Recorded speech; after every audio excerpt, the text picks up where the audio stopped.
Hello welcome, स्वागत है आप सभी का आरआरबी मैथ की 94 में। और मैं हूं अनिल कुमार। दोस्तों, आज हम बेलन में दूसरा पार्ट पढ़ेंगे। इसके पहले हमने पहला पार्ट पढ़ा दिए हैं। अगर आपने नहीं देखे हैं तो जाकर पहला पार्ट पहले देख लीजिएगा। ठीक है, तो चलिए शुरू करते हैं। पहला क्वेश्चन दिया है 3.5 मीटर त्रिज्या वाले 40 मीटर गहरे कुएं की खुदाई से कितनी मिट्टी प्राप्त होगी। मान लीजिए एक कुआं खोदा गया है, एक कुआं ये खोदा गया है और जो इसकी त्रिज्या है 3.5 मीटर है। यानी इसकी जो त्रिज्या है आर बराबर 3.5 मीटर है। और ये जो है कह रहा है 40 मीटर गहरा खोदा गया है। ये 40 मीटर गहरा गड्ढा खोदा गया है।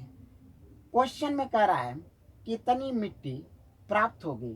तो कितनी मिट्टी प्राप्त होगी, जितना इस गड्ढे का आयतन होगा। तो यहाँ पे लिखेंगे मिट्टी का आयतन बराबर मिट्टी का आयतन बराबर बेलन का आयतन। बेलन का आयतन बेलन का आयतन क्या होता है? पाई आर स्क्वायर एच। यह बेलन का फार्मूला होता है पाई आर स्क्वायर एच। तो पाई का मान क्या हो जाएगा? 22/7 गुणे आर का मान ये दिया हुआ है। यानी जो त्रिज्या है वह कितना है? 3.5 मीटर। तो आर के जगह हम लिखेंगे 3.5 मीटर। और स्क्वायर है तो हम इसको 2 बार लिखेंगे। और ऊंचाई कितना है? 40 मीटर दिया हुआ है। जो ऊंचाई है इसकी यह 40 मीटर दिया हुआ है। यानी जो गहराई है, तो हम ऊंचाई की जगह क्या लिखेंगे? 40 लिख देंगे। 7 से काटेंगे 35 को तो 5 बार में कटेगा। यहाँ पे 0.5 होगा। गुणा करेंगे कितना हो जाएगा? 1540 घन मीटर। या 1540 घन मीटर दोस्तों हमारा सही आंसर होगा। ठीक है,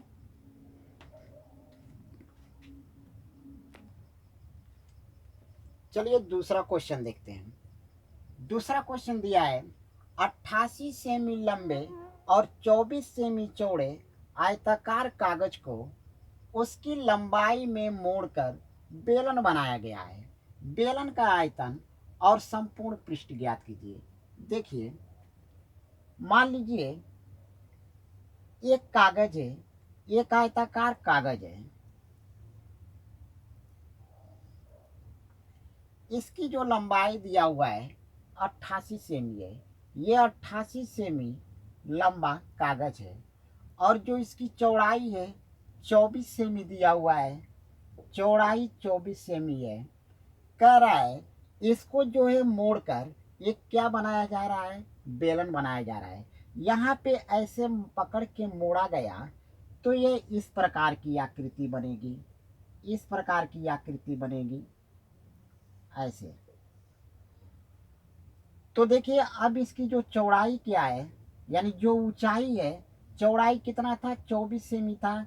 तो ये इसकी ऊंचाई हो जाएगी 24 सेमी। यानी 24 सेमी जो बेलन का क्या होगा? ऊंचाई होगा। और ये जो मोड़ा गया है, ये जो 88 सेमी है, ये क्या हो जाएगा? इसकी परिधि हो जाएगा। ये परिधि हो जाएगा। तो परिधि बराबर क्या हो जाएगा? सबसे पहले हम परिधि निकालेंगे। तो परिधि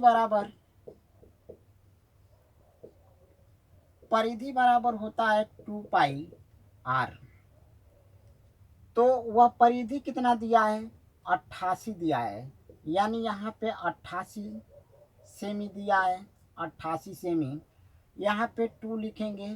पाई का मान 22/7 गुणे आर का मान नहीं पता है, यही हमें पता करना है। तो यहाँ पे हम 88 लिखेंगे। यहाँ पे काटेंगे तो 22 से काटेंगे तो 4 बार में कटेगा। और 2 से काटेंगे 4 को तो 2 बार में कटेगा। तो आर बराबर कितना हो जाएगा? 7 का 2 में गुणा कर लेंगे, कितना हो गया? 14 सेमी हो जाएगा। यानी ये जो त्रिज्या हो गई 14 सेमी हो गया। ये जो बेलन की जो त्रिज्या है कितना है, 14 सेमी है। हमें त्रिज्या पता हो गया 14 सेमी। क्वेश्चन में कह रहा है बेलन का आयतन ज्ञात कीजिए।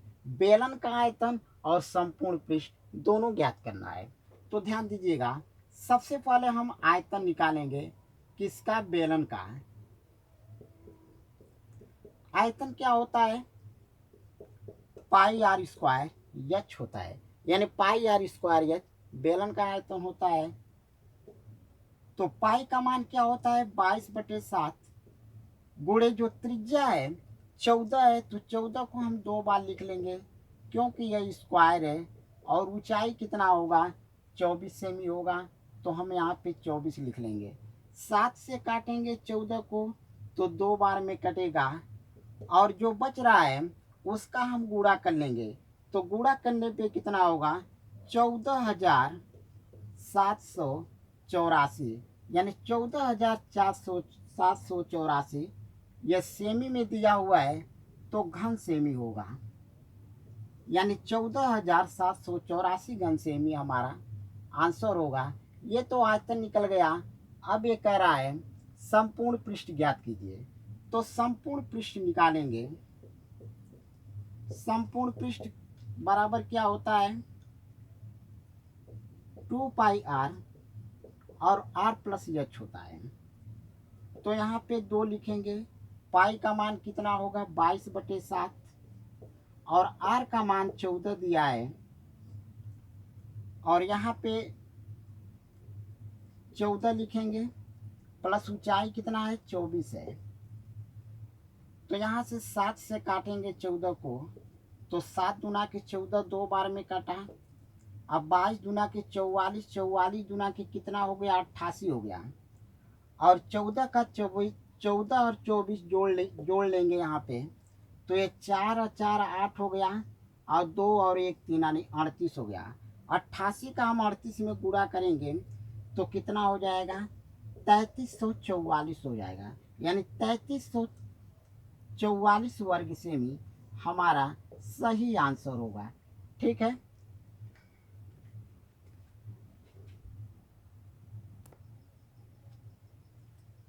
चलिए अगला क्वेश्चन देखते हैं।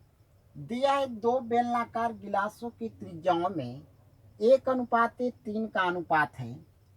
तो इनकी ऊंचाइयों में 1:3 का अनुपात है। तो इनके आयतनों में अनुपात ज्ञात कीजिए। यहाँ पे देखिए ये 2 बेलनाकार गिलास है और इनकी त्रिज्या दिया हुआ है 1:3, यानी R1/R2 बराबर 1/3 दिया हुआ है। इसका मतलब जो पहले गिलास की जो त्रिज्या है 1 है और दूसरे गिलास की त्रिज्या 3 है। ठीक है। इसके बाद कह रहा है कि इनकी ऊंचाइयों में 1:3 का अनुपात है। यानी जो ऊंचाइयों का अनुपात है यानी H1/H2 ये दिया है 1:3, तो हम इसको 1/3 लिखेंगे। इसका मतलब ये हुआ कि ये H1 यानी पहले गिलास की ऊंचाई हो गई और ये दूसरे गिलास की ऊंचाई 3 हो गया। यानी पहले गिलास की ऊंचाई 1 और दूसरे गिलास की ऊंचाई 3 है। ठीक है। तो क्वेश्चन में कह रहा है इनके आयतनों में अनुपात ज्ञात कीजिए। तो आयतन में अनुपात ज्ञात करना है, यानी पहले गिलास का अनुपात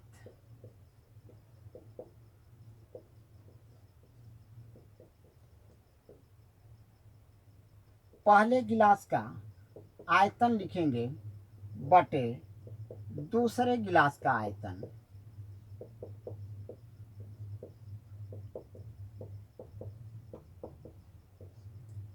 तो पहले गिलास का आयतन, गिलास कैसा है, बेलन के आकार का है।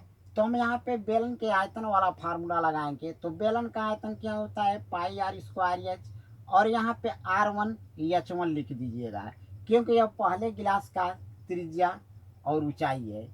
और बटे दूसरे गिलास का आयतन, तो यहाँ पे पाई आर स्क्वायर एच, यहाँ पे 2 और यहाँ पे 2, यानी R2 और H2 लिखना है। अब देखिएगा यहाँ पाई से पाई कटा। अब यहाँ से हम मान रखेंगे R1 का मान कितना है, 1 है, तो इसकी जगह 1 और 1 का स्क्वायर कर देंगे इंटू जो ऊंचाई है यानी H1 कितना है, 1 है, तो हम यहाँ से 1 रखेंगे।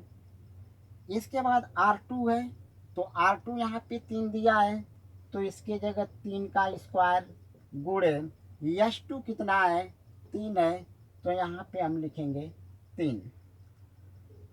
अब 1 का स्क्वायर कितना होगा, 1, 1 का 1 में गुणा कर लेंगे, 1 हो जाएगा, बटे 3 का स्क्वायर 9, और 9 का 3 में गुणा कर लेंगे, कितना हो जाएगा, 27 हो जाएगा। यानी हम इसको यह भी लिख सकते हैं 1:27, यानी 1:27 आपका सही आंसर होगा। ठीक है, तो दोस्तों मुझे उम्मीद है कि आप इस क्वेश्चन को अच्छे से समझ गए होंगे। तो दोस्तों वीडियो को लाइक कीजिए, सब्सक्राइब कीजिए और बेल आइकन की घंटी को दबा दीजिए। धन्यवाद।